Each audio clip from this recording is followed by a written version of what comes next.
So what we're going to do now is we've got a period of time to really kind of talk about these issues and put some of this on the table. We've heard 4 great presentations from different perspectives, but with an enormous amount of overlap, talking about things like capacity, state of good repair, future growth, the customer experience, and what people want. I'm just going to kind of summarize very quickly with a few slides a few of the issues that we heard on the table, and then start to open it up. And I'm going to ask first 4 of our guests here to give some responses to what we heard, and then we'll start to have a conversation among everybody at this table. You've seen variations of this slide before, but I thought we would just show one particularly just today to give people a sense of how many two-way trips there are across the Hudson River by the various modes. And what you can see is just how extraordinary the bus ridership is, and PATH and New Jersey Transit and all of them together. And again, keeping in mind, as many people said, that auto crossings have actually declined over the last 8 years, whereas everything else is really growing.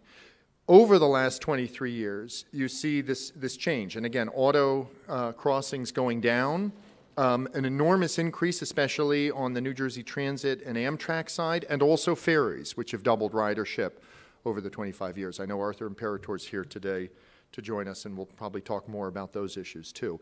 And of course, PATH, which doesn't look all that impressive on this, is going to be, we would all expect, experiencing some very dramatic growth when the new station opens up and as these wonderful buildings start to fill up with workers.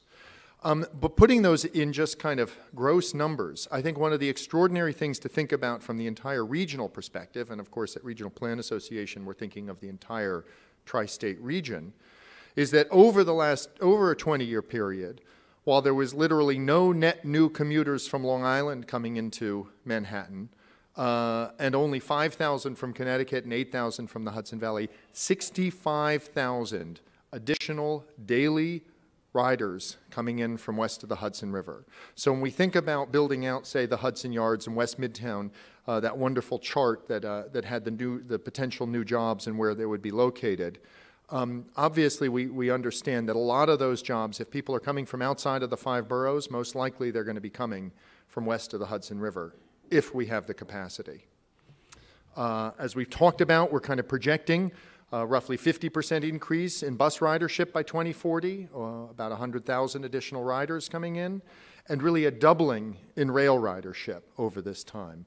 And to me, this looks like a fairly nice commute. It would only take about 10 minutes to get up those escalators, which would be better than I experience on many mornings myself.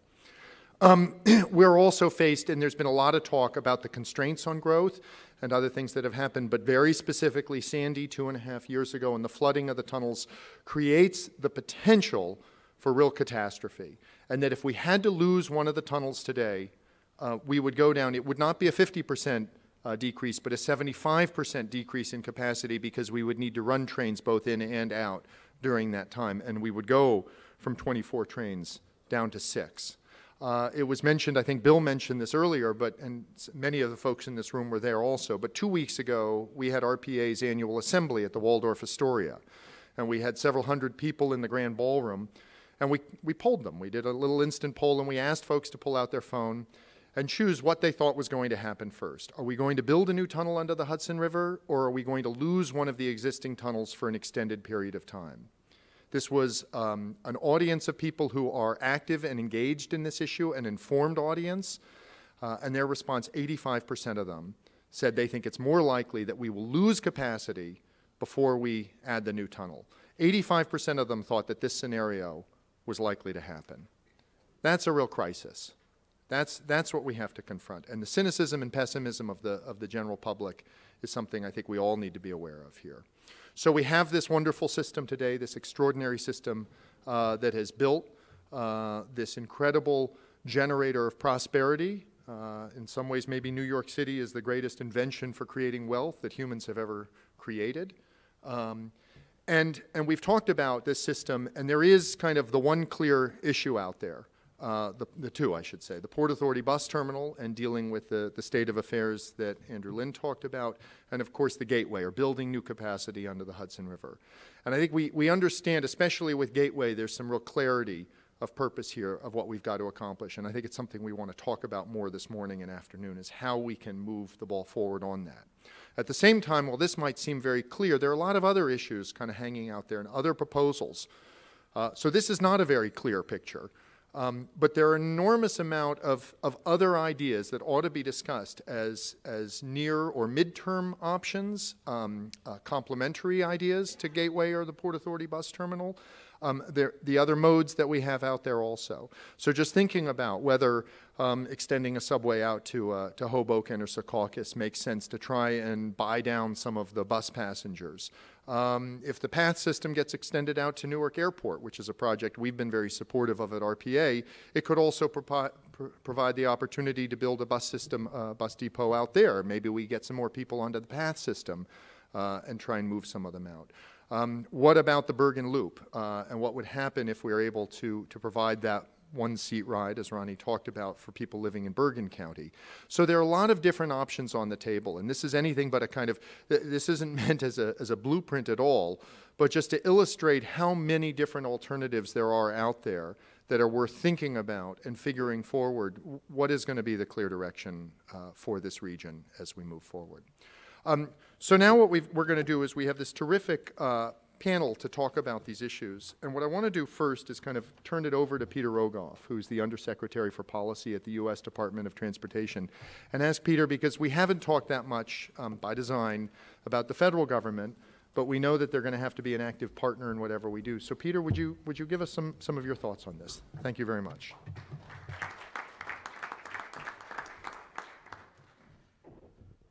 Well, thank you and good morning. Let me start by thanking all of the sponsors of this event, including the Port, the RPA, Amtrak, the MTA, and everyone who's brought this together. I agree with my friend Ronnie that it is a statement unto itself that we got everyone in the room to talk about this issue together. But I think we will all have to agree that we need to do a great deal more than talk if we are actually going to address the challenge. We started with 4 very excellent presentations, which I would sort of categorize as diagnosing the patient. Now we need to figure out if we're just going to wring our hands and watch the patient expire, going to that 6 trains an hour scenario, or whether we're all going to take the more difficult political steps necessary to actually address the challenge, rectify the problem, and prove that 85% of the people who were at the Waldorf Astoria who took that cynical view that we're going to get 6 trains an hour instead of what's really needed, are we going to take the steps necessary to prove them wrong? I hope we are. And I'm going to take a little time this morning to talk through what steps I think we all need to take individually and collectively. I bring greetings from Secretary Fox. He's sorry that he could not join you this morning, but I think importantly, you should know that Secretary Fox now routinely identifies the Gateway Tunnels project as the most important rail project in the United States. And he does that as quickly here as he would in California or Texas or Michigan or wherever he is. And he does that because of the sheer numbers. And how critical rail is to this region, but also the national economy, certainly the economy of the whole eastern United States. I could also tell you that the Obama administration is eager, if not anxious, to work with the partners in this room to nail down a federal-state funding agreement to make the new tunnels happen. But in order for that to happen, we need action by our own U.S. Congress, we need action in Trenton, we need action in Albany, and we need it soon. We really want to prove those cynics wrong, but urgent steps are truly needed at all levels. Earlier in the Obama administration, really in the very early years of the Obama administration, many of us were painfully involved in the demise of the ARC project. And please know, when we look at the challenge of new Hudson River tunnels, we are determined to look forward and not backward. But in understanding the urgency we face today, we also have to recognize that we did lose a whole decade. We lost a decade between designing and engineering a project that would never be built, taking the time to shut the project down, reallocating some $3 billion in federal commitments that we made to this project and reallocating them to California and Texas and Massachusetts and Colorado, litigating over who owed who money back. We easily lost a decade, and the engineering studies now show us that it was a decade that we didn't have to give. The only thing of note that really happened in that decade to really influence this discussion was Hurricane Sandy, which, as has now been reported several times, resulted in millions and millions of gallons of salt water flooding the tunnels and putting us into what I think Drew Galloway rightly called the unthinkable future, a situation where the loss of a tunnel could have cataclysmic impacts on the entire regional economy. It is precisely because of that urgency, the fact that we must act and act quickly, that fuels the Obama administration's desire to reach a funding agreement with this region and reach it soon. We really don't have time to appoint commissions to study it. We don't have time for funding partners to kind of engage in the usual shadow boxing of, well, what are you going to put in? Well, what am I going to put in? And what was that percentage? And how does that compare to the percentage that some other partner contributed to another project?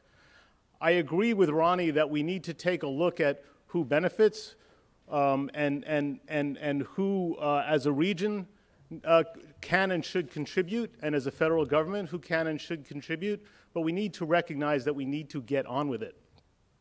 We don't have another decade to spend thinking and talking about it. So what actions need to be taken and what actions have already been taken? I can share with you what we have done on the federal government's part to try to get the kind of investments in rail and transit that can make a project like this possible, or certainly make our partnership in a project like this possible. As many of you know, the President has now for a second time transmitted the Grow America Act to Congress. We first transmitted a 4-year, $302 billion bill. What we got out of Congress was flat funding and a 10-month extension. Having gotten that treatment, we decided to submit a 6-year, $478 billion bill to make the point that we are deadly serious about the need for increased investment and a change in the mix on the way we make these investments. In our most recent submittal to Congress, overall investment in surface transportation would grow by more than 50%, but funding for rail infrastructure and transit specifically would grow a great deal faster than that. Well, why are we taking that sometimes difficult position when you're in other parts of the country? Why are we taking the hits for what is viewed by some as favoring rail and transit over highways? We do not view it that way. But the reality is we took a look out 30 years and saw where this country is heading. We saw the extraordinary population growth that's going to happen in the South and the West, where they're going to need increased rail investment to deal with 70 million more Americans. And we simultaneously saw the state of good repair challenges that we have in the East and the Midwest, where we must now rebuild infrastructure that in some cases, like the existing Hudson River tunnels, are older than a century old. So we went forward with a very gutsy proposal. We also told Congress precisely how we would pay for it, and we were very upfront that we need to raise new revenue to pay for it. And we told them precisely what sections of the tax code we would change to raise that revenue. Other things that have happened at the federal level that has already been identified this morning, the Hudson Yards project. I appreciated the slide that showed all of the partners that had to coordinate to make the Hudson Yards project possible, almost $200 million. But I would point out that all those dollars were federal. And they were done for the purposes of preserving an absolutely necessary option. So when we talk about proving the cynics wrong in getting these tunnels built, we also need to prove to the cynics that that $200 million investment was well worth making. Our proposals are currently before Congress. Like I said, we are looking for a 6-year solution with new revenue. I will tell you quite honestly, we're still waiting to see a clear picture on how our program is going to continue to operate 25 days from today. Because our authorities, at least we still have some money in the bank, but our authorities will expire, to spend that money will expire at the end of this month. But importantly, you're going to continue to hear the Obama administration, when it comes to rail investment, talking about growth, talking about multi-year investments, and talking about state of good repair, and talking about the Gateway tunnels as the most important state of good repair rail project in the United States. We need to see actions in the states as well. You know, you can kind of understand why 85% of the folks at the Waldorf Astoria had that cynical view that we're going to lose the capacity before we make the investment. As folks know, the New Jersey Transportation Trust Fund is on a very similar trajectory than the federal trust fund is. It will be running out of money, and we are not there yet on seeing a solution come out of Trenton. And in New York, we saw the governor and the legislature get together and do a budget agreement and leave the MTA capital plan unaddressed. We in Washington maybe foolishly thought that something as fundamental as the MTA capital plan would certainly have a solution by now. We undoubtedly need one, or we're going to call into question what kind of system we will be connecting to, even if we can get all these New Jersey residents into New York.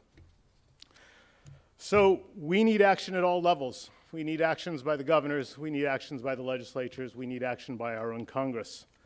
I will tell you, recently we participated as a member of the Northeast Corridor Commission, and many of the players, including Ronnie, Bill Wheeler, and others, participated with me as what I think and hope is the beginning of a very good process.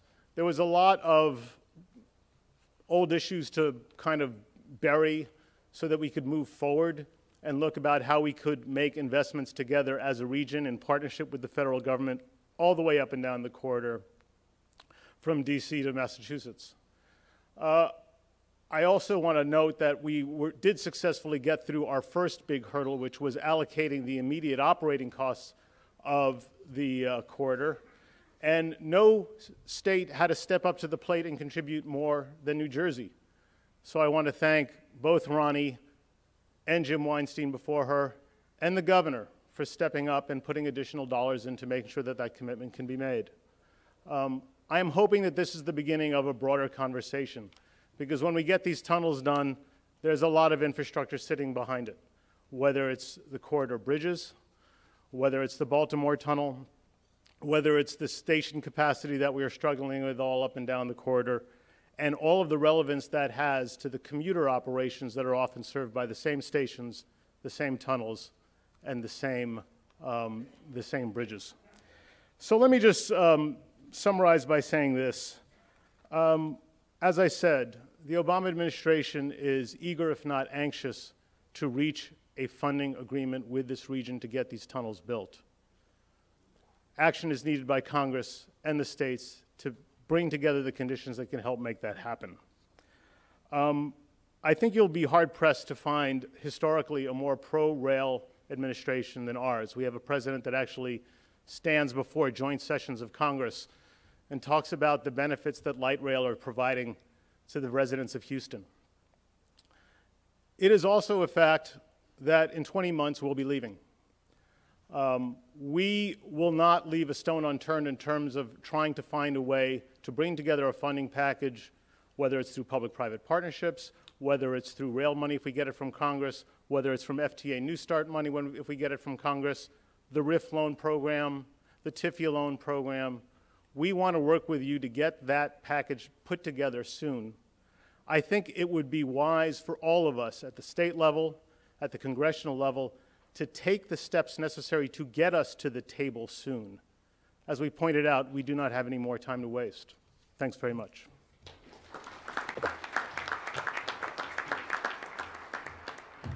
Thank you, Peter, for the federal perspective. Actually, I think that's a terrific segue, since we all know that the metropolitan planning organizations play a crucial role in bringing federal dollars to the region. Joel Ettinger, would you give us your comments? Sure. Thanks, Tom. Hi, everybody. I think it's very significant that Mary Kay Murphy is on my right. Mary Kay's eastern border is the middle of the Hudson River. My western border is the middle of the Hudson River. And gee, today we're talking about things that cross the Hudson River. The good news is we talk to each other. We've established a strong interagency agreement. It's called the Metropolitan Area Planning Forum. And that, by the way, also includes MPOs in Connecticut. So it's part of a whole tri-state issue. Let me go even further. There are two people in my office who commute every single day to our office from the Poconos. The Poconos. When I was growing up, that was a weekend destination, okay? Now, people are commuting in. So this is really more of a four-state issue, and picking up on what Peter said, this is really part of a Northeast Corridor issue. But I want to make a few observations. A lot of the speakers have been showing you a lot of statistics. Many of the statistics came from our organization, especially population and employment. And I want to qualify some of the statistics. I think it's important. A lot of the panelists have said there's going to be significant growth in population and employment. And that's true for the 31 counties. That's part of our mutual planning area. They've touched on this growth, and it's going to present a regional challenge for all of us in a number of important travel markets, most especially in the Trans-Hudson market. It's important to state that these forecasts are aspirational.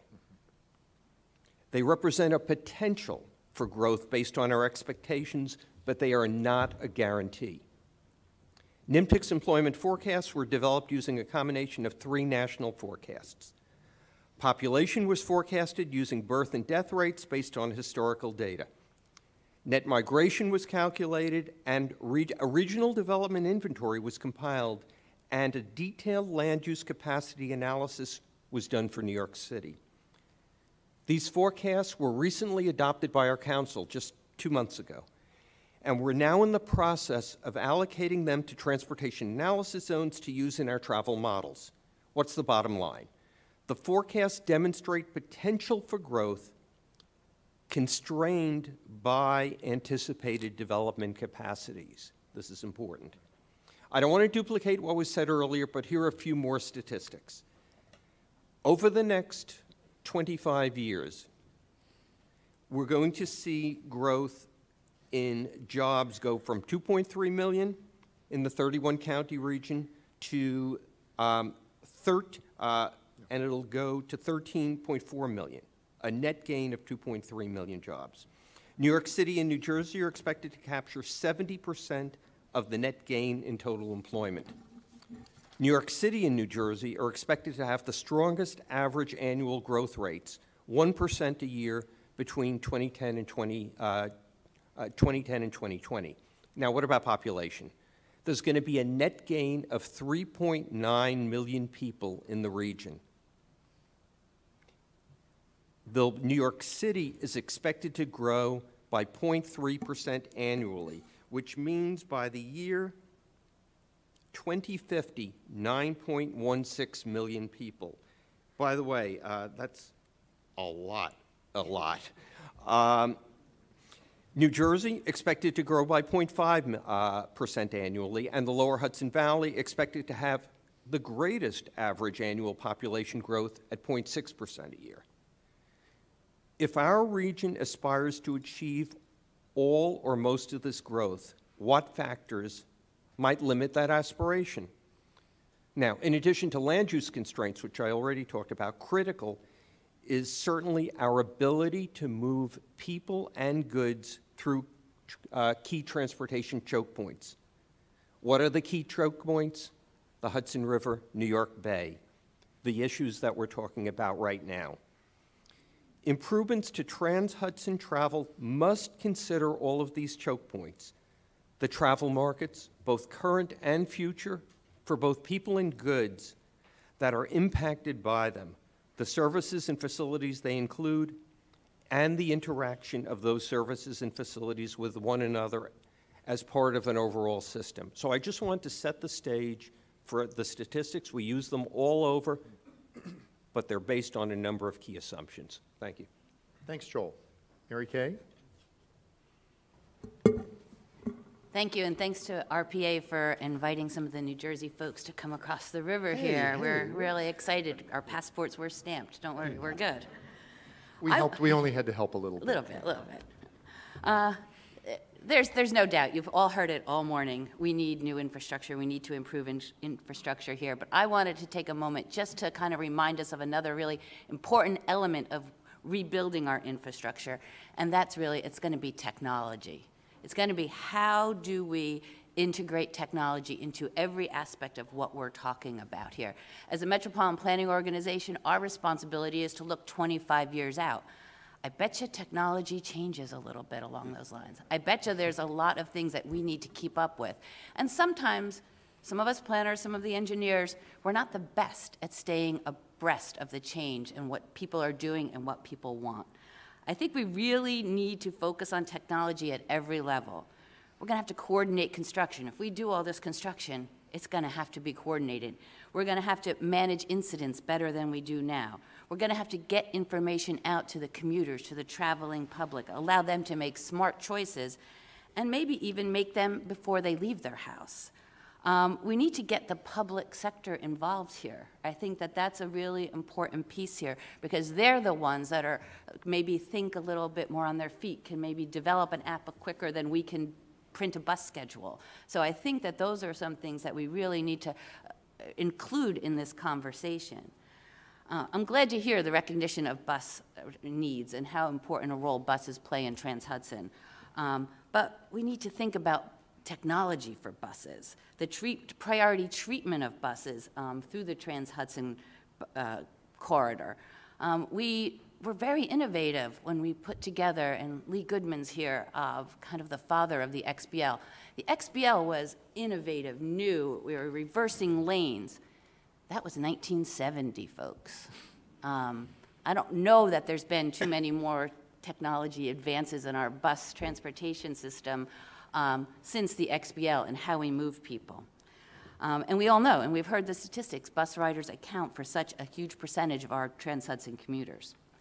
And let's not forget about managing traffic during construction. In New Jersey, we only have to look as far as the Pulaski Skyway, closing it down in one direction to see how important getting information out, being able to change signal priorities, doing all this to make that work, how important that was to rebuilding that infrastructure. So I just want to kind of put on the table that overall, I think that provision of real-time information through coordinated operations management of key routes and facilities, you know, the critical role that Transcom can play as we move forward on this, the operation management centers that, like the New Jersey Statewide Traffic Center, the center for coordinated operations that the Port Authority is developing now, are critical components to how we think about and how we work with managing what we have and building new. You can look at an example right now, what's happening on the 495 corridor that links New Jersey to Midtown and Queens and Long Island. Working coordination with the state of New Jersey and the Port Authority, the city of New York is expanding the use of real-time travel information in this congested corridor. This is a critical way of, and just a small part of what we need to be doing, forward thinking and using technology as a critical way to meet the growing Trans-Hudson demand. In the end, whatever solutions we pursue, new tunnels, new bus terminal, new infrastructure, new vehicles, we need to integrate technology as part of what we're thinking. It can't just be an afterthought. We need to design and construct or reconstruct it. We can't value engineer it out.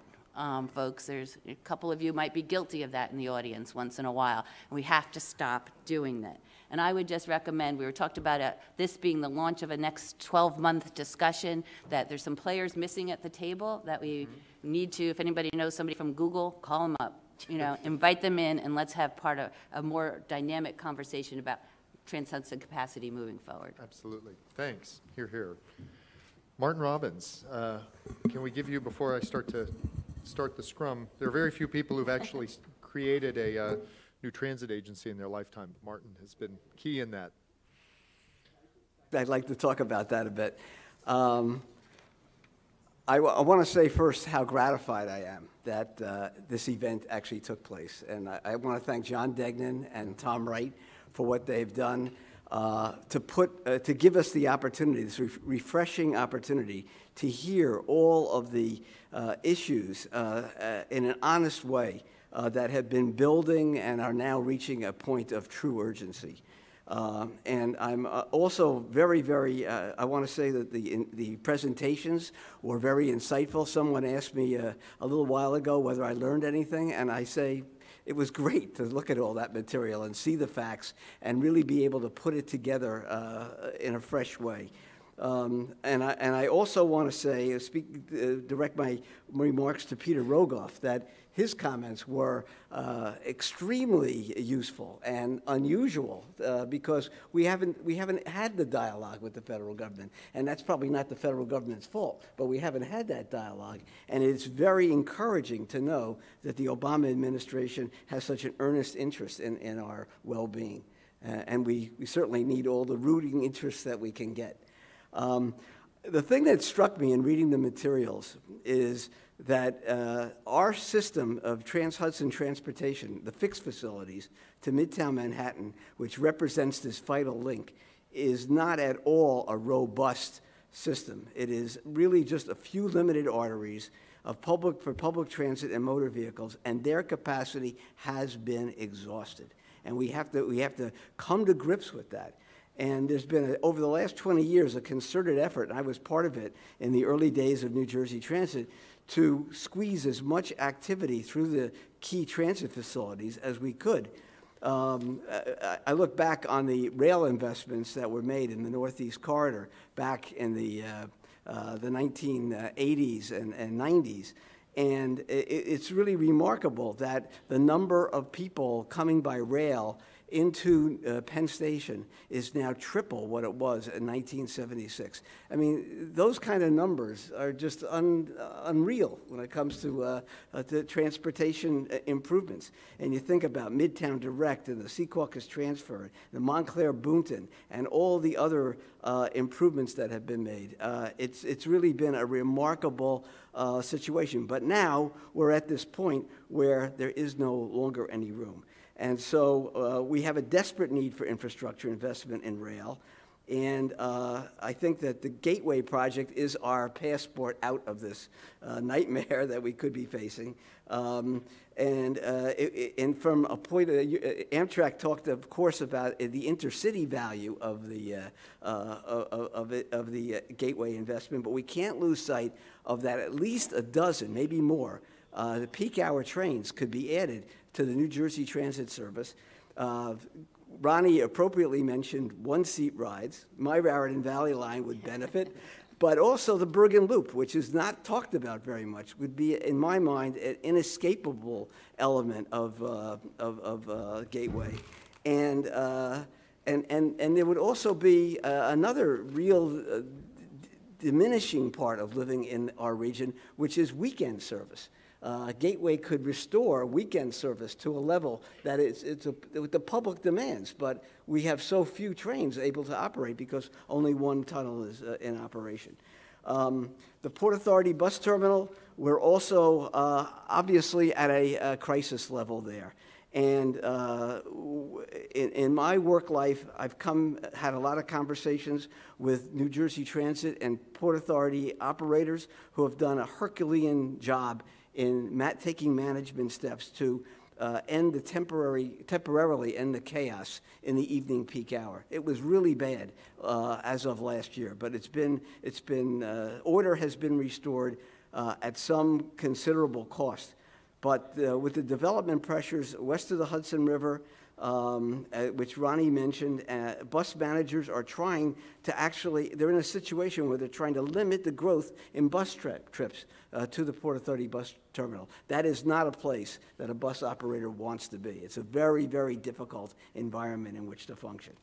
Let me turn my attention to the physical conditions. The thing that really makes this so urgent and why we can't wait another day is that Superstorm Sandy wreaked havoc on the North River tunnels. And I keep thinking, every time I hear that there's a delay, I think that some part of the bench wall has fallen onto the tracks, and we're living with a little bit of that nightmare coming to plague us. It is something that every rider on New Jersey Transit, like myself, really has to worry about and think about. We've got to solve that problem before the tunnels ever get closed, and proved that 85% totally wrong.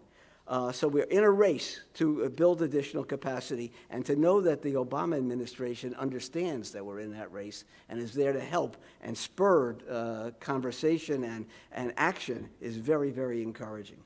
I think we also shouldn't forget that Andrew mentioned that Andrew Lynn mentioned that the Port Authority's slabs are in danger of someday crumbling. They have a 15 to 25-year life ahead of them.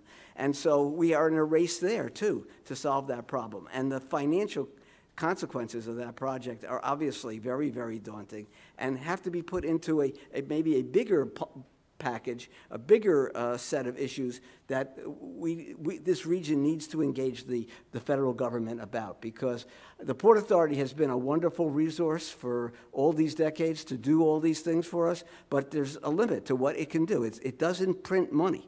And so there is really going to be some hard discussion necessary to see how we can find a way to do these things where it seems like the price tags are out of our reach. We've got to make them happen. So what I'm calling for is that there's an urgency here that requires both leadership and focus. And this event is the first step in getting us in that direction. I'm very pleased to see that there have been some signs of leadership besides this conference. State Senator Steve Sweeney in New Jersey has been very, very vociferous and articulate in making points about the need to pay attention to both of these areas of concern. I read in a report this week that DOT Commissioner Jamie Foxx met with Secretary Anthony Foxx, and they were talking, the first time to my knowledge, about a joint action to arrive at a cost-sharing arrangement for the Gateway Tunnel. It's so good to hear that people are actually starting to face the realities. And we also have to be happy that the Port Authority has formed a staff committee to reevaluate its capital plan, because the Port Authority is going to be a player in this, a big player in it, and we got to figure out how to do that and still not make things impossible for that agency's principle of self-sustaining finances. So we have a lot at stake. We need to have our leaders of government, our nonprofits, and the media all educate our citizens. I was asked by CBS News this morning, how can we ever convince the public that these things are worth doing? And it's just something, we know that they're worth doing, and somehow we've got to get that message across. It's got to be an extra special effort. And we've got to get the federal government to help us in every way that it can, so that it can make it a little bit easier, perhaps, than the very daunting situation that we have. But I'm hopeful that this symposium has sparked our resolve, and that we can get moving on making the commitments and taking up the Obama administration's earnest interest as soon as we possibly can. Thank you. Hear, hear. Thank you. Thank you, Martin. Thanks, everybody. So now I'm going to turn into the bishop and start to maybe push some things. I have to say, Martin, your comment about when you get the announcements that something's out and you kind of catch your breath, and Mary Kay, you're talking about technology. It is amazing, and I'll just say that NEC train number 3924 from Hamilton is up to 20 minutes late due to an operational issue. And on the one hand, I get these on a daily basis, and I appreciate the technology letting me know that, but I do, like Martin, worry every once in a while that it's going to be the big one. It's almost like this is kind of our version of the California earthquake that we have to worry about. Since we've talked so much about Gateway and that it needs to become a reality, maybe I can turn first to our friends from Amtrak and Chairman Kosha and kind of ask, so to get it together, who's going to lead that process? How specifically are we going to try and organize the institutional players? Thanks, Tom. You know, I'm glad you asked that question because it gets right to the heart of, I think, the matter as it relates to Amtrak on a number of levels. But it's kind of interesting because during the break, I ran into a friend I hadn't seen in a while, Phil Beecham from the Alliance for Action, and he said, "Boy, you've been quiet this morning." I guess it's unusual for me not to talk a lot. So that was the first thing I took from that.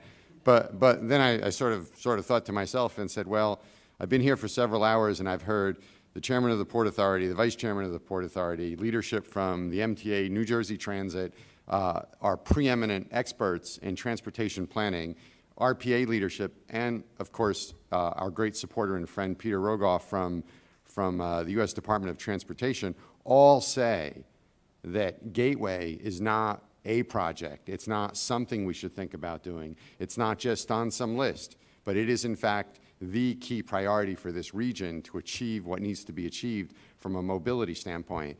I will tell you that Gateway is an existential project for Amtrak.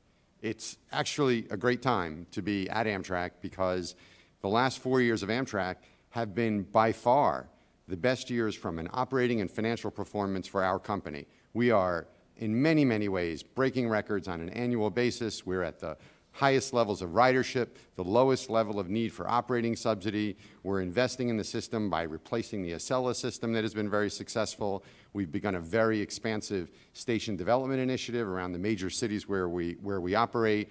We're investing in technology through building a broadband network. This is a great time to be in the passenger rail business. It's a great time to be at Amtrak. But, and here's the but, we are way undercapitalized for the business that we're in.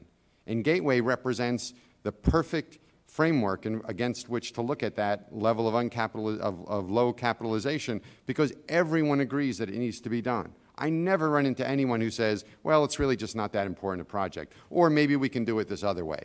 Everyone, experts, non-experts, people all are in total agreement as to why this is important and why it should be done. And as Peter pointed out, there are many of us who've been trying to do this for a very long period of time, so this is hardly an overnight revelation.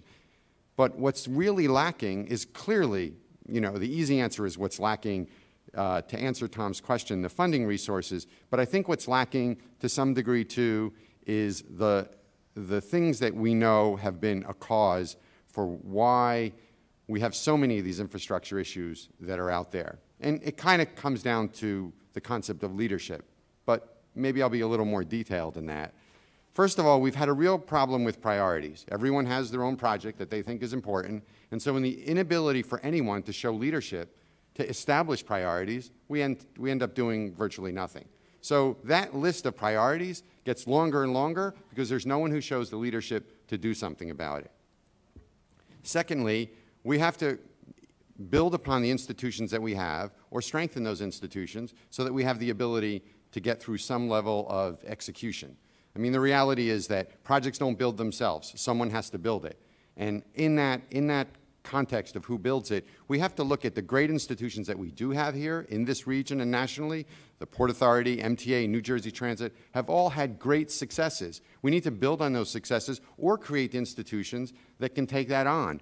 And all of us, Amtrak certainly included, have to get off of whatever turf battles we feel are important to us and try to find a way to bring our resources together in a cohesive way where these projects that are complicated and intensive on so many levels, that they can be built. Because you know the passengers on our systems could care less who owns it. You know the guy who gets on a train in New Jersey and takes it to Newark and then gets on a PATH train and then takes that to a New York City subway. He doesn't care if it's Amtrak or New Jersey Transit or MTA or anyone else. He's just trying to get from one point to another. And it's our job to try to do that as effectively as possible. So creating that kind of, bringing leadership to how we actually create the execution mechanisms, how we strengthen the institutions is important. At Amtrak, in the absence, as Peter pointed out, to the kind of robust funding from a federal level that we were hoping to achieve from Congress, we've been trying to do as much as possible with what we have. The stronger we run our business, the better we are. And as I mentioned, we've been doing very well from an operating and financial standpoint. Some of that is because I think we're doing our job well. A lot of that is because the marketplace around us has changed, and as you've heard mentioned from many, that there's a real interest from a number of people in using passenger rail, and we've been the beneficiary of reurbanization and all the demographic trends that have created these city-to-city pairs that are so valuable. But a big part of why we've done so well in the last 4 years is that the administration has made this a priority. The President, Secretary Fox, Peter, others in the department have made rail transportation a priority. They've stepped up and showed that leadership, and that leadership is the kind of thing that's going to be necessary for the tunnels to get built. Gateway is a function of our resolve to build it. We do have the mechanisms to build it, and I even think we have the resources to build it. But what we sort of lack is a willingness to bring together that kind of a leadership to make it happen. Thank you. Thank you. Thank you, Tony. I think when you were talking about turf battles, I found myself thinking a little bit about New York City. I mean, part of what's driving all this, of course, is the desire to get to the city. And we have our Commissioner of Transportation here who also used to work in the U.S. Department of Transportation and is a member of the MTA board. So she wears several hats in some ways. Polly, if I can ask you, how does the city look at this, and how would you have looked at it from your other jobs, too? Press the button. Whoops. I also want to thank the RPA and the Port Authority for inviting the city to be here, because you're right, in some ways we're not the big regional player, but we are the center of the region, and just to hear all the discussion today of the exciting growth and economic opportunity that the city has. And for me, it's particularly nice, my administration, the de Blasio administration, just put out a couple weeks ago our One New York City plan, and we did something that builds upon the previous administration's Plan YC. And we took a very regional approach, something that's been unique in city leadership. And we've convened now a meeting of regional leaders, and we put on our list of, I wouldn't say it's completely our to-do list, but a list that we want to be a part of. Gateway front and center, looking at the Port Authority bus terminal, looking at the improvements and capacity expansion we need for Penn Station. So this administration, we are keenly engaged in the big regional transportation issues, and I've gotten a chance already to work with some of my regional partners on tackling some of those issues. I also, though, just want to take a second to give a different city perspective. You know, in addition to wanting to be part of discussions of important regional transportation growth, I also want to take a little time to talk about the people that we represent, because Ronnie talked about her customers. My customers, too, are actually the residents of New York City, and particularly I think of some of the residents of Manhattan, which is over 1.6 million people. And some of the things we're talking about here have a real impact on their neighborhoods and their lives, particularly the bus terminal and the traffic spilling out onto the streets. And it's interesting, even as the VMT is declining, congestion is actually going up in the central core of Manhattan for a variety of reasons. In part, it's economic growth, which is making a lot of construction projects would slow things down. Potentially now Uber, we think, is starting to play a role in more traffic. So in addition to the big titanic need to get these projects underway and deal with the growth that's coming, we also want to make sure that we're doing them in a way that's going to be good for the residents of New York City and the impact that they're going to have on their neighborhoods. And I would say, yes, having gotten to work with Peter, he makes a very astute point, and we work together at USDOT on securing some of those Sandy funds to build the tunnel box. And it's a project I know we're both very proud of, but he's right. He's given us a good challenge, which as the feds step up, all of us are going to need to do that as well. And look, there's no question that we all have our moments when we're in turf battles, but certainly I can speak for my administration. We do want to step up and be definitely a part of the discussion, the governance, and the solutions. That's great. Thinking about the customers a little bit, can I ask a follow-up to you and maybe to Ronnie, both in terms of what about the destination on that side? Drew showed the image of Penn South as one potential. Of course, Moynihan Station is moving ahead. As folks know at RPA, we've been critical of the configuration of Penn Station and trying to figure out how to accommodate a terminal that has twice as many people as it was designed to, with a facility on top, with a sports arena on top of it. What do you think is kind of the future of that area, and how does that come to play, since obviously land use is a big part of the city's purview also? Right. I mean, again, as we're talking today here about the incredible population growth that's coming to this region and to the city, we're going to add we're right now at 8.5 million people, at the highest population New York City has ever had. Mm-hmm. And we're projecting in the next 20 years, Joel's nodding his head, we may get, and admittedly, it could potentially be constrained by housing and transportation, we could get another 1 million people. So we are looking hard at the question throughout the city of the transportation network and our housing needs. And part of why we recognize it is so absolutely fundamental that we can get New Jersey residents in is, even I think with the very ambitious housing plans the city has, we're not going to be able to house that many people. We're going to need the region to also be supplying us with the workforce and producing their own housing. That's going to put an even bigger amount of pressure on Penn Station and that whole area and all our other big transportation facilities. And as you know, DOT, we're looking at that, but also our city planning and our economic development agencies, how we can use value capture, better planning, et cetera, to try and come up with some better capacity solutions. Great. Ronnie, do you want to comment on that too, or? Just to add, and pick up on something that Drew discussed in talking about Gateway. You know, we've been focused on the resiliency aspect, the need to repair the existing tunnels and the need for the new tunnels to provide that opportunity. We haven't really talked a lot about Penn South and what it does for Penn Station and the opportunity for growth and capacity growth, because phase 1 of Gateway, while critically important, doesn't do anything in terms of capacity growth, but it does do very important work. It's really the next part that focuses on capacity growth. Absolutely right.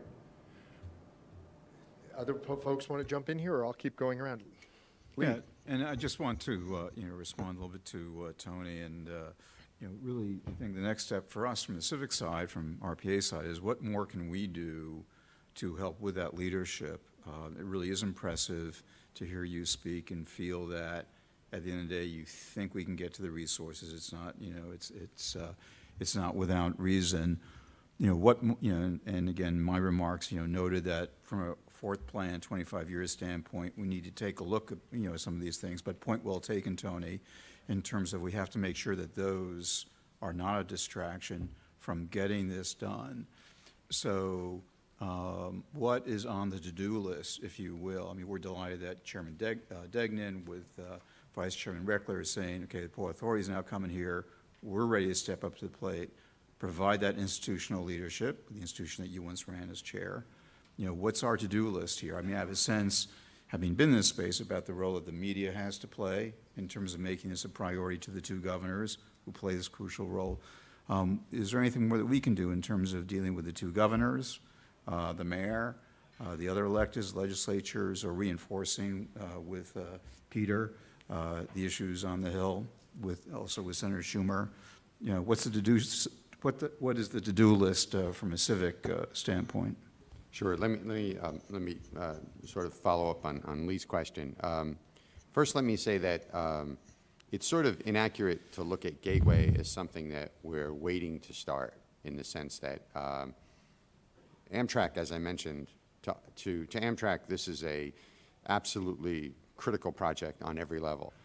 And within the last 2 to 3 years, we have either spent or have committed to spending in excess of $300 million on this project. And that's taken the form of capital investments, which our federal partners have helped us make, and also using precious capital of our own that we have in order to dedicate it to a project that clearly, as much as $300 million is a great deal of money, it is a drop in the bucket in terms of what's necessary to do this.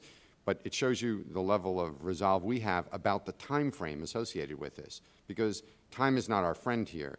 For lots of reasons, we may have wasted a decade. We can't waste the next decade for all the reasons that everyone knows. So everything that we do today, we do to try to shorten that schedule so that we are doing work today that should be done. Now, it's not going to be a surprise to anyone that we will run out of money before we run out of things to do unless something changes, and that's where I think RPA and other entities providing that same kind of contribution into this dialogue is important, because there are, I think, 2 steps that need to be done. One is that among the various stakeholders, we need to organize ourselves in a way to decide how this project will be executed, and I sort of alluded to that before. I think we have a great ongoing discussion today with our counterparts at MTA, New Jersey Transit, the city, in both states, and most of those people are sitting around this table. They have spent lots of time in our conference room, in my office, talking about this very issue. I think we will come up with a structure that represents a level of shared leadership, and the Port Authority I mentioned, but they've been part of that discussion as well. So I think we will do that. in terms of developing a funding mechanism, I think there's a great deal of support in Washington for it, but I think that New York City has an ability to motivate, you know, a great deal of political resources. I mean, to be blunt, you know, there are many strong opinion makers either in the city or affected by it, and I think it's important that they get activated in a way that makes this a priority. And in that regard, I do think organizations like RPA have in the past played a valuable role and would play a valuable role here. Could I chime in on that? Just to speak to the federal, really congressional ruminations over the budget proposals and the Grow America Act that we put before them. I agree with Tony that there needs to be a much louder voice when looking at the federal perspective. We have found increasingly, and I think Polly will remember this when she was in the job I hold now, you get out into America, doesn't matter what corner, what city, rural, urban, and they get it immediately in terms of what their immediate needs are and what the funding flows are. And then you get within the beltway of Washington, D.C., and the disconnect is just incredibly stark. It sort of slaps you in the face. Right now, a lot of the discussion in Washington, D.C., much to our dismay, has been about just finding enough money to maintain the trust fund balances so we could freeze funding now and into the future, and not either change policies, not even look at and in some cases, in the case of the House of Representatives, not even look at Amtrak and the intercity rail infrastructure as an elemental part of the system, because they still want to keep the legislation balkanized by passing a rail bill that freezes funding and keeping the other investments separate. That's got to change if we're going to be able to take on a multi-billion-dollar project from us, and I think that's true not just of us, but in terms of the state partners. I mean, some of the, you know, as was true under ARC, some of the state contribution money was actually federal money sent to the state by formula, brought back to a rail investment. And I think the legislators on both sides of the river, House and Senate, doesn't matter what political party they're from, need to understand that this same old discussion that's happening in Washington can't continue if we're going to be able to make the game-changing investments that we need to make, like this one. Right. I have to say, I'm struck, Peter, as you're talking, and Tony, as you were talking, and you spoke earlier about the horrible funding situation that we find ourselves in with Congress, with the MTA capital plan, with the New Jersey Transportation Trust Fund, all three of which, of course, eventually need some kind of legislative approval to move forward. There is one partner in the room that has the ability to raise funds perhaps without necessarily going to a legislature. Can I ask my friends from the Port Authority, and if Tony said, I think appropriately, time is not our friend, and that we've got to move quickly, can I kind of, what are the next steps for the Port Authority on this process? Pat, can I ask you to open with that? Tom, if the assumption, the working assumption is that time is not our friend, I've got two thoughts that apply, I think, both to Gateway, the solutions, plural, to the Port Authority bus terminal and other important projects. I want to talk about two things. One is the permitting process, and then the second is private capital and the unrecognized role that private capital played. It played actually the lead role in building crucial infrastructure under the Hudson and can once again. If the assumption is that we are facing a looming reality that one of the tunnels to Penn Station may need to close for crucial repairs before new tunnel capacity is installed, I think we'd all agree that closure of that tunnel and the 50 to 75% reduction in capacity would have a disastrous effect on the regional economy. That can't be overestimated. Actually, with apologies to my colleagues who organized the conference, which I think is terrific, I think the conference is misnamed. I think this conference isn't about transportation, it's about jobs. And it's about protecting and retaining the jobs the region already has and creating the platform for future job growth. And actually, it is not an overstatement to say that the region's economic prosperity is at stake. Back for a second to the permitting question. Reporting to the public some number of years down the road, were that calamity to occur, that construction of Gateway or the solutions to the Port Authority bus terminal or other projects had not started or been completed because the public sector was at hard work on the 35th draft of the 10-volume EIS, and project completion had either not started or been completed will, to say the least, not be well received.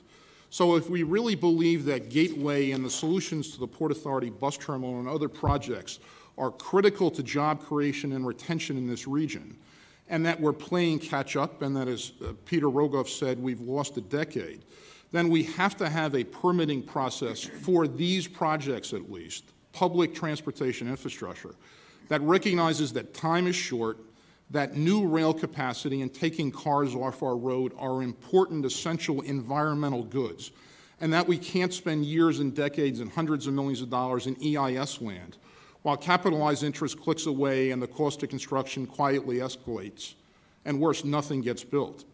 We need, whether it's by statute or change in regulation or adoption of a common sense permitting process, to recognize and act upon the principle that both employment and the environment will benefit from advancing these projects expeditiously. Second thing I want to note is just a bit of history.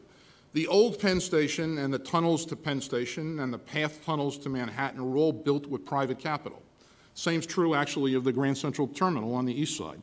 Now, we all recognize that these tunnels and Penn Station eventually ended up in public hands for various reasons I'm not going to get into today.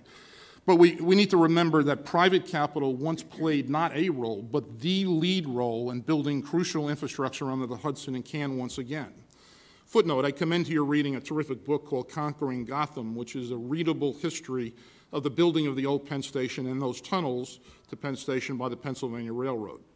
I fully recognize that there are going to be multiple challenges to deploying private capital, but the Port Authority's recent experience on the Goethals Bridge and our ongoing experience, played out in the press to some extent at LaGuardia, confirmed three things. One is that private sector capital, innovation in public and financial structuring, and risk sharing can provide substantial value to large, complex projects.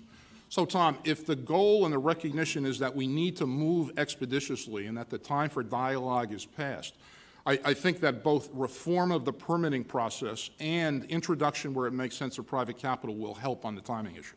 Thanks. Thanks. That's a great comment. Yeah, I think, you want to come? Could I just say, as the receptor of the federal permitting process, we couldn't agree more. In fact, the first Title I of our Grow America Act is all about permitting and streamlining reform, because that just needs to happen. Well, sorry, just on that, I want to, Peter, give a shout out to the Obama administration, US DOT, under both secretaries, you and John Percari and others, Polly, because I think some of the reforms the Obama administration has put in have been incredibly helpful. I'm proud that the Port Authority was the first agency to apply for expedited treatment on the dashboard. We got it, but there's a lot more work to do. Great. I'm going to turn it over to the chairman. John, yeah. I certainly agree with the points that Pat just made. Excuse me. Let me just add a couple. If Scott and I didn't think it was incumbent upon the Port Authority to take a more effective role in collaborating in leadership with our partners here in dealing with the kinds of issues we're talking about today, we would not have encouraged, through the special panel report, the beginning of this kind of dialogue. Secondly, the Port Authority is at an interesting juncture in its history. We're wounded at the moment. It's self-inflicted largely, but it's confirmed by an onslaught of ongoing events that continue to undermine public confidence in this historically remarkable institution that has accomplished perhaps more than any other quasi-public agency in the country projects in the past. I mean, think about building the George Washington Bridge, the Lincoln Tunnel, at the same time, bringing them in within cost and on time. Think about the Bayonne Bridge project now and the Goethals Bridge, which Pat talked about in collaboration with Macquarie in a 3P partnership. This institution has the ability to be a significant contributor financially and in terms of leadership, but it's got to do it in a different way going forward. It's got to do it more as a partner and a collaborator in the process than someone who tries to take the air out of the room by coming in. It has to demonstrate to the public that it's an institution that works with integrity and competence. I would argue a small thing, and I know Pat and Scott agree with this, but since the attention on the bus terminal last summer and the commitment of only $90 million as a stopgap measure, I was interviewed last week 2 weeks ago by a reporter in New Jersey about the bus terminal, and I was giving my usual line, George, about the experience I had going in by bus last summer and how awful the place was and how tired and grimy, frankly. A lot of commuters look like on their way into work in the morning, having gone through the terminal. And the reporter said to me, "Oh, you know, John, it's really not all that bad. I was there 2 weeks ago. The bathrooms were clean. The buses were relatively on time. The congestion on the streets around the terminal seemed to have been substantially diminished, which it has been. This is through the work of some very competent people at the Port Authority who are working within constrained resources to fix it. So it's incumbent on us, I think, to demonstrate our competence and integrity and to reestablish our credentials as a partner, a financial and leadership partner in what we need to do going forward.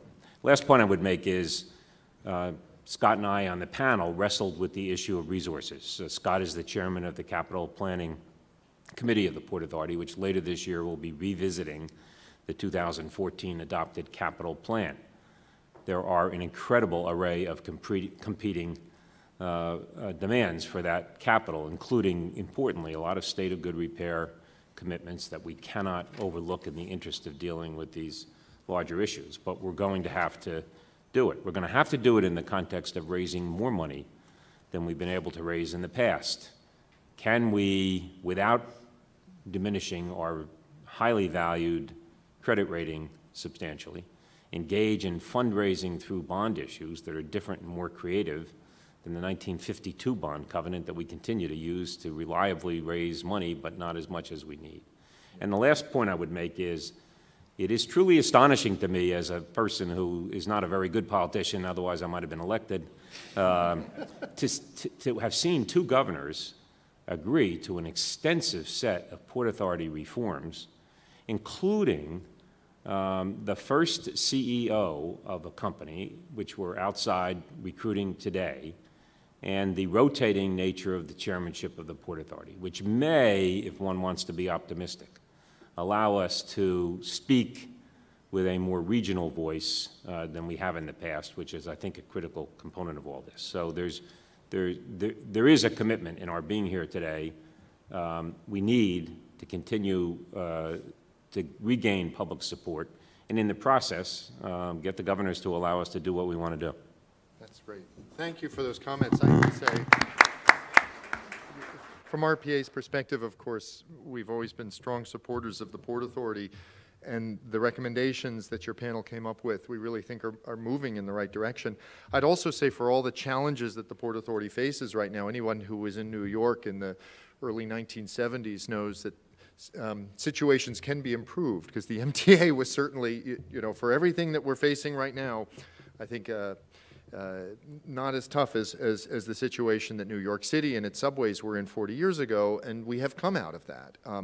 And Scott, maybe I'd turn this over to you to comment a little bit on kind of all of this, but also specifically what Pat was talking about in terms of private investment.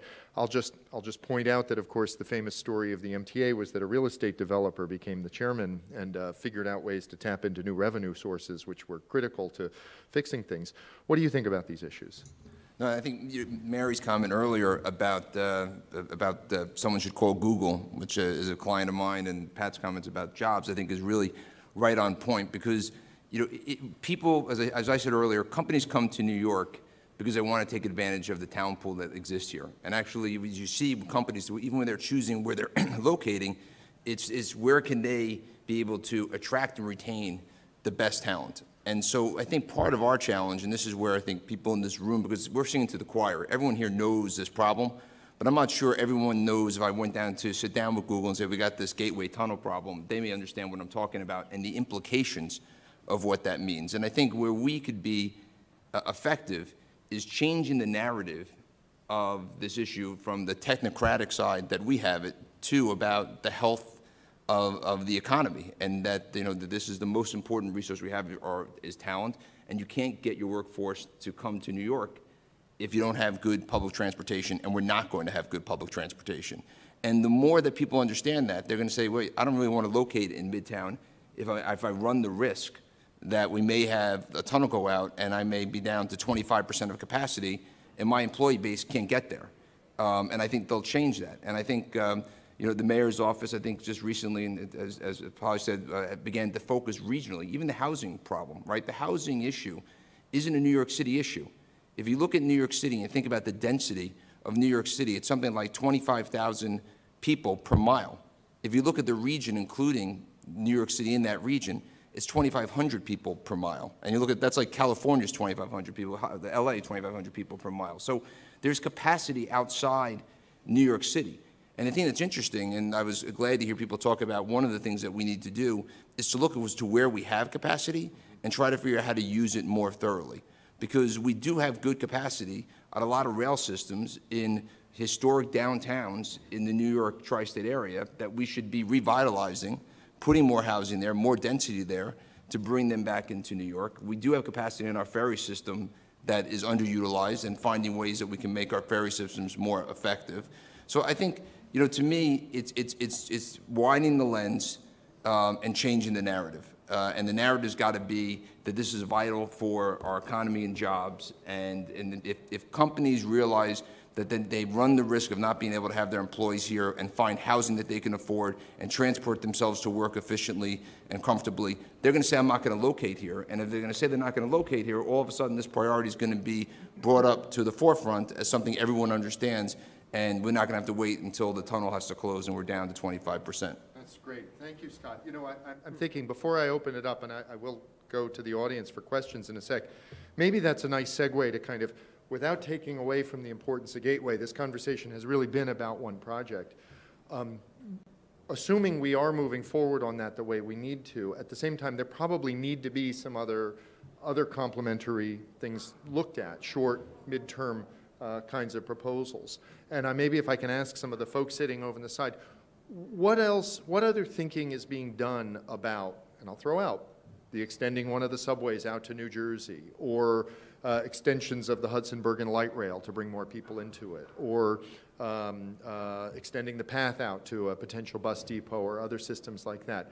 Are there other kind of ideas out there that fit in with this whole issue, providing that kind of jobs and housing nexus that Scott's talking about, and that frankly we probably need to do in addition to the one big clear priority for all of us? Ronnie? So the Hudson-Bergen Light Rail has been a model, a key success story in terms of matching economic development and transportation, and the investment and the payout for the region around that.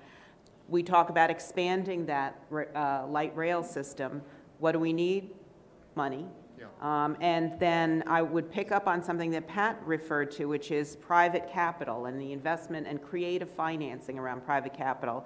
And picking up on what Scott said, I think we expand the narrative and change it with one important element. And perhaps this is a role that RPA and other stakeholders in the room could pick up on. I think in our area, and perhaps in the United States, there is a reticence around public-private partnerships and transportation infrastructure.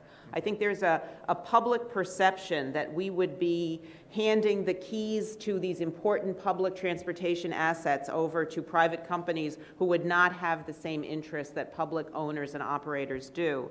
And so I think we need to educate people around the importance of private investment in public infrastructure, both the historic perspective and going forward, and the value that that can add. We know there's a lot of money here in the United States. We have to figure out how to tap into that successfully. There's capital looking for a home. Any other comments, responses from the panel? Bill? Yeah, I wanted to see if this is working. Right. There's a metaphor that many of us work at Penn Station and think about. And in the play Oliver, there's a scene where they're serving the food to the young people. And they sit the people down and they put the food on the table, and it's chaos, and everybody's grabbing for food. That's sort of like what it is getting capacity to run Trans-Hudson, to run in our subway system. There's just not enough capacity. There's not enough resources to support the capacity. Someone mentioned earlier mentioned through running or something, reference to through running.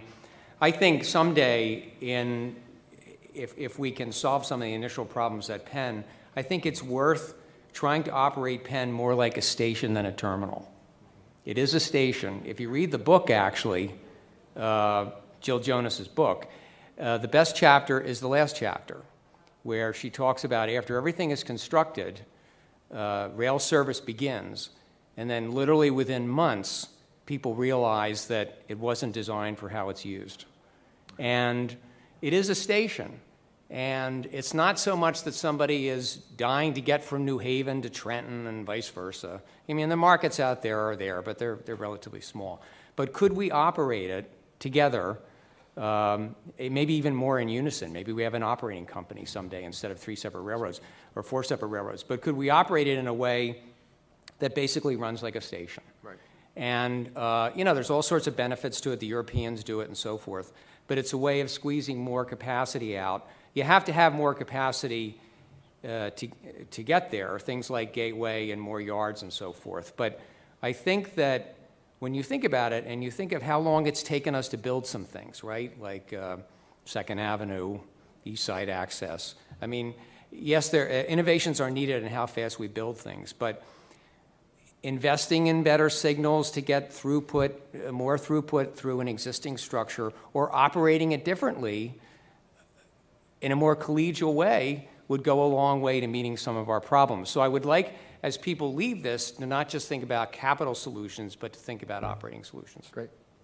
Polly? Just, I mean, a few things on the local level, and Scott raised a good point. I mean, certainly from the city level, we are looking at those things we can do that are quickly and more affordable. We've actually had a great partnership with the MTA on select bus service, where we've made, you know, they're not mind-blowing improvements. They've been done in a lot of parts of the world, but for us to do off-board fare collection and transit signal prioritization and all the things that can speed up a bus line, and those projects have cost in the neighborhood of $7 to $10 million apiece, and have had incredible improvements on some of New York City's bus lines. Carry more people than whole transit systems in other parts of the country. We also, the city is now going much bigger into ferries. We've announced the desire to create a new regional ferry system. We have that out to bid, and I know we have some of our ferry experts in the audience. That is clearly, you're right, Scott, a quick way to get what is clearly an underused bit of capacity for us, which is all our waterways. But there's no question, it's no secret that a lot of the bigger things that the city needs to do, even just looking at capacity enhancements at our subway stations, let alone bigger projects, that's going to take some more work between us and the MTA up in Albany. But at the same time, if I can turn to the guys from Amtrak, you know, why don't we have through running at Penn Station? And how much of the problem here is funding and how much of it is institutional? Thanks, Tom. I think through running is a concept that makes, I mean, it certainly has a lot of value and makes a lot of sense. And Bill raises the right questions about how do we reconceive of the operation of the terminal as a station and as an